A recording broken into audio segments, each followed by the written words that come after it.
Bismillah wa salatu wa salamu ala rasulillah wa ala alihi wa ashabihi ajma'in. Avancez-vous encore les frères s'il vous plaît, serrez-vous, il y a des gens qui sont debout. Il faudrait à mon avis mettre un tapis dehors parce qu'il y aura encore des gens.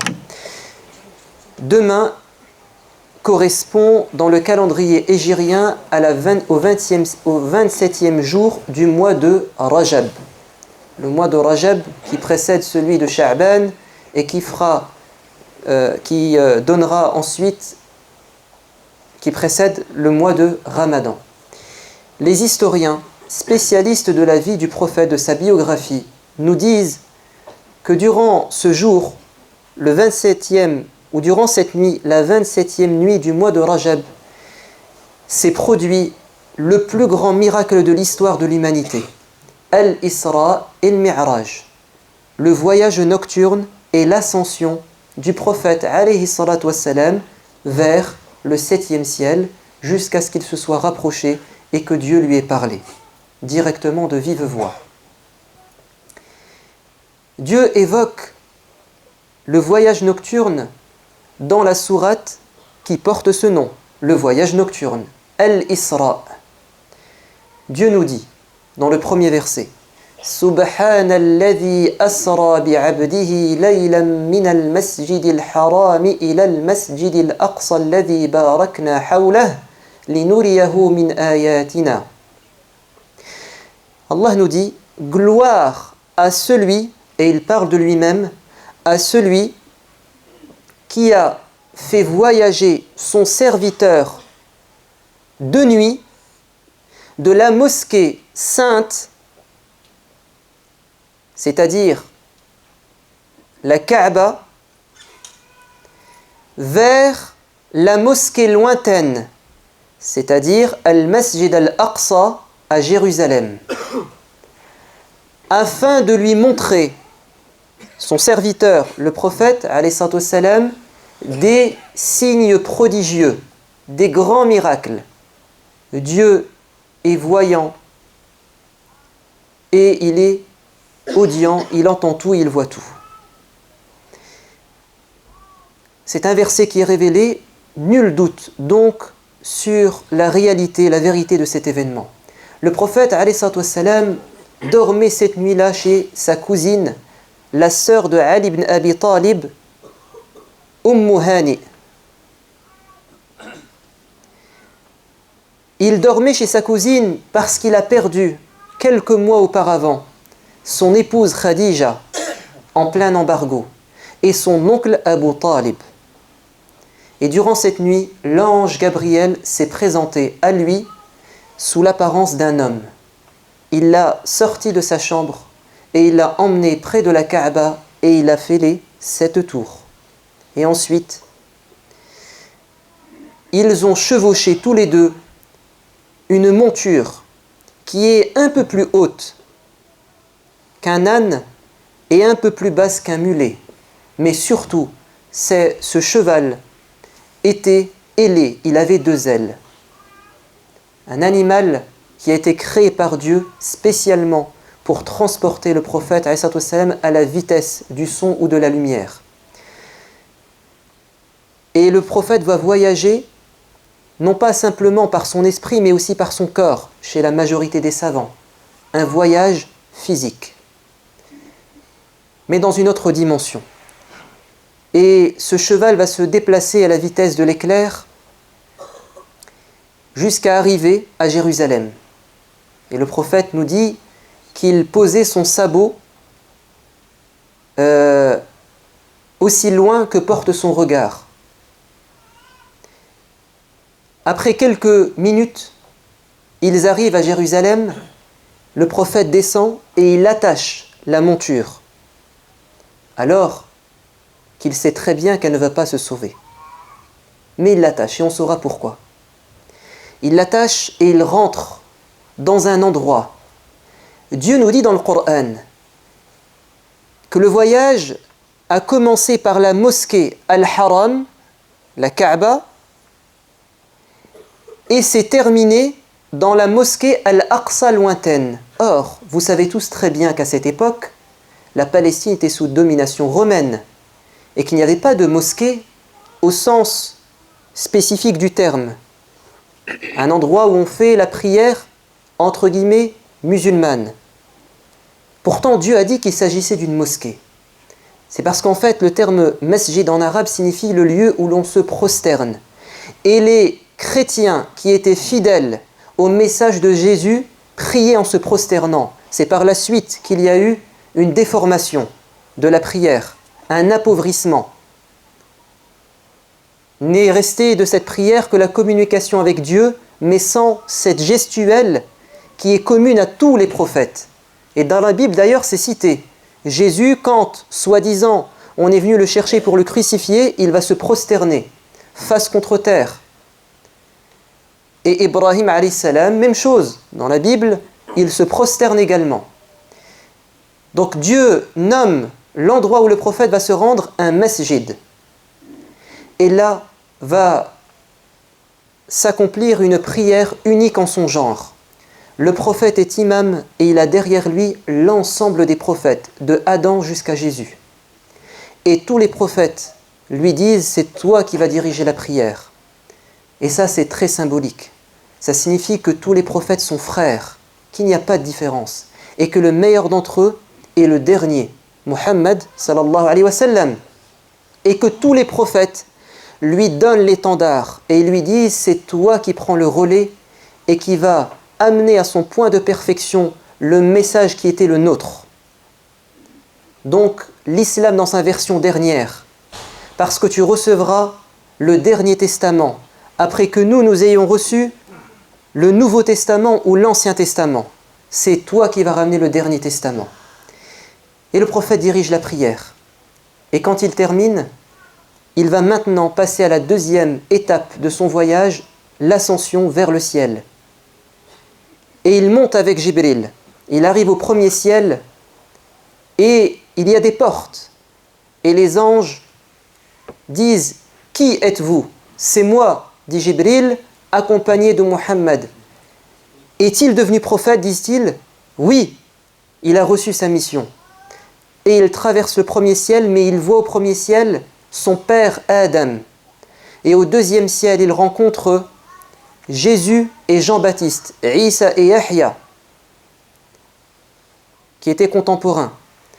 Et il rencontre au troisième ciel Joseph, Youssouf, et au quatrième ciel Idriss, et au cinquième ciel Moussa, Haroun, et au sixième ciel Moussa, et au septième ciel il rencontre son deuxième père Ibrahim alayhi salam. Et Ibrahim va lui dire, transmets à ta communauté, aux musulmans, que le paradis est une terre fertile et que celui qui veut y planter quelque chose, un arbre, qu'il dise Subhanallah, Alhamdulillah, La ilaha illallah, Allahu Akbar. Donc notre père Ibrahim nous demande de faire du zikr afin qu'on ait une place réservée au paradis, un jardin au paradis aux 1000 vergers, aux 1000 arbres. Ensuite, le prophète s'approche jusqu'à une limite, As-Sidratul Muntaha, un arbre qui est la limite que personne n'a pu franchir avant le prophète, au risque d'être désintégré. Même Jibril n'a pas pu s'approcher. Et cet événement, Al-Mi'raj, il est cité dans la sourate L'Étoile, An-Najm. وَلَقَدْ رَآهُ نَزْلَةً أُخْرَى عِنْدَ سِدْرَةِ الْمُنْتَهَى إِذْ يَغْشَى السِّدْرَةَ مَا يَغْشَى مَا زَاغَ الْبَصَرُ وَمَا طَغَى لَقَدْ رَأَى مِنْ آيَاتِ رَبِّهِ الْكُبْرَى. Et le prophète vit à ce moment Jibril, mais cette fois-ci, et pour la deuxième fois, dans son apparence angélique, et non plus humaine. Et il s'est approché du lotus, comme c'est parfois traduit, du lotus final, et là, Allah va lui parler de vive voix. Et vous le savez tous, Allah va prescrire à son prophète, et donc à ceux qui le suivront, 50 prières par jour. Le prophète obéit, il descend, mais arrivé au 6e ciel, Moïse l'interpelle. Qu'est-ce qui s'est passé entre toi et Dieu ? Il lui dit 50 prières par jour. Moïse lui dit non, tu n'y arriveras pas. Pardon, ta communauté n'y arrivera pas, car moi j'ai eu une expérience avec les Hébreux, les Banu Israël, et je te dis qu'ils n'y arriveront pas. Demande à Dieu d'alléger le nombre. Et le prophète ne va cesser d'aller et de revenir jusqu'à ce que Dieu allège le nombre à 5. Et Dieu lui dira, il en est ainsi, c'est 5 dans le nombre, mais 50 dans la récompense. Et la bonne action est récompensée par 10 fois sa valeur. Mais Moïse lui dit, mais c'est encore de trop 5. Dis à Dieu d'alléger. Mais le prophète a dit non, je m'arrête ici, j'ai honte d'aller au-delà. Si Dieu a allégé le nombre de prières, c'est pour que l'un d'entre nous n'ait pas aujourd'hui une excuse en disant que 5 c'est de trop. Mais ne sais-tu pas qu'au départ c'était 50 ? Et en plus, ces 5 prières elles-mêmes ont été allégées. Tu as des dérogations. Tu peux rassembler le Maghrib et le Isha s'il devient trop tard et que le sommeil t'empêche et que tu vas être fatigué le lendemain pour ton travail, déconcentré en classe. Rassemble le Maghrib et le Isha. C'est une dérogation. Si tu as du mal à prier sur ton lieu de travail, alors, si tu n'as pas cette permission, alors tu rassembles le Dhuhr et le Asr en rentrant chez toi. Nous sommes en été. Mais quand on est en hiver, c'est plus compliqué. Mais on a un verset que peu, malheureusement, de savants ou de prédicateurs nous citent. Parce qu'on aime rester dans les règles et la difficulté, mais on oublie souvent que les gens vivent des situations parfois difficiles. Allah nous dit dans Surat Al-Baqarah, vous devez vous tenir fermement à toutes les prières, surtout la prière médiane, c'est-à-dire celle de l'Asr, du milieu de la journée, et c'est celle qui est la plus difficile à faire, puisque c'est un moment d'activité. Tenez-vous debout, en direction de la Qibla, soyez concentrés. Ça c'est quand tout va bien, à la mosquée, chez toi. Mais quand tu es à l'extérieur, Allah te donne la solution dans le verset suivant, méconnu de beaucoup de personnes. فَإِنْ خِفْتُمْ. Et si vous éprouvez des craintes, qu'on vous voit, qu'on vous vire, qu'on insulte l'islam, et ainsi de suite. فَإِنْ خِفْتُمْ فَرِجَالًا أَوْ رُكْبَانًا. Priez en marchant ou sur votre monture, dans votre véhicule. Donc, Allah Azza wa Jal veut que tu pries dans les horaires indiqués. Et il est prêt à te faciliter la gestuelle jusqu'à même prier en te déplaçant, en travaillant, voire même parfois prier par l'esprit. Et Dieu est au courant des difficultés et il est miséricordieux. Le prophète alayhi salam retourne à la Mecque. Et il sort et il dit à sa cousine au matin, voilà ce qui s'est passé. Hani lui dit, les gens ne vont pas te croire. Ils ne vont pas te croire. Mais le prophète sort quand même et il invite les gens. Et il était près de la Kaaba. Et Abu Jahl le rencontre et lui dit, y a-t-il du nouveau, ô Muhammad? D'un air condescendant. Et le prophète lui dit, oui, cette nuit, j'ai été jusqu'à Jérusalem et ensuite je suis monté au ciel. Abu Jahl lui dit, quoi, répète? Répète-moi, j'ai pas bien entendu. Le prophète lui répète le miracle. Il lui dit, est-ce que tu serais prêt à le dire ouvertement à tout le monde? Le prophète dit oui. Et Abu Jahl est très content, puisqu'il sait que les gens ne vont pas le croire. Et il ramène tout le monde. Et il dit, vas-y prophète, dis. Et le prophète va le dire. Et les gens vont le huer, se moquer de lui. Et ça ne va que les enfoncer dans leur déni et leur égarement. Et ils vont rapporter ça à Abu Bakr. Ils vont dire, regarde ce que dit ton ami. Et Abu Bakr va leur dire, s'il l'a dit, alors je le crois. Car je le crois dans ce qui est encore plus extraordinaire. C'est que Dieu envoie un ange et qu'il lui révèle sa parole. Et qu'il est en contact avec Dieu et avec l'ange.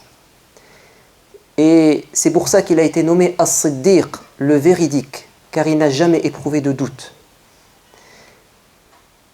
Et si Dieu a voulu que le prophète passe par Jérusalem avant d'aller au ciel, car ça aurait très bien pu être un voyage direct de la Mecque au ciel. s'il a fallu cette étape nécessaire, c'est pour nous dire, n'oubliez jamais votre troisième mosquée sainte, la mosquée Al-Aqsa. Ne l'oubliez jamais, comme si Dieu savait qu'avec le temps, les gens vont faire une différence. Les gens vont faire une différence. Il y a encore beaucoup d'enseignements dans ce miracle de l'Isra et le Mi'raj. Il y a encore beaucoup de détails. Nous sommes peut-être durant ce moment où le Isra et le Mi'raj a eu lieu, il y a plus de 1400 ans. Lisez, renseignez-vous, lisez la Sira. Aujourd'hui, l'association Agir, encore une fois, nous invite à partager un thé et un café ensemble et à acheter des gâteaux, tout ça pour financer leurs activités. N'hésitez pas. اللهم إنا نسألك حبك وحب نبيك واتباع سنته اللهم أرنا الحق حقا وارزقنا اتباعه وأرنا الباطل باطلا وارزقنا اجتنابه اللهم عليك بالظالمين اللهم انصر المستضعفين اللهم حرر المسجد الأقصى من الصهاينة اللهم اجعلنا متضامنين مع هذه القضية اللهم لا تجعلنا من الذين يفرقون بين الحرمين الشريفين والمسجد الأقصى اللهم ألف بين قلوبنا اللهم ارحم والدينا وارحم موتانا اللهم بارك لنا في مالنا وصحتنا اللهم اهد شبابنا اللهم اهدنا جميعا إلى ما تحبه وترضاه اللهم آتنا في الدنيا حسنة وفي الآخرة حسنة وقنا عذاب النار سبحان ربك رب العزة عما يصفون وسلام على المرسلين والحمد لله رب العالمين وأقم الصلاة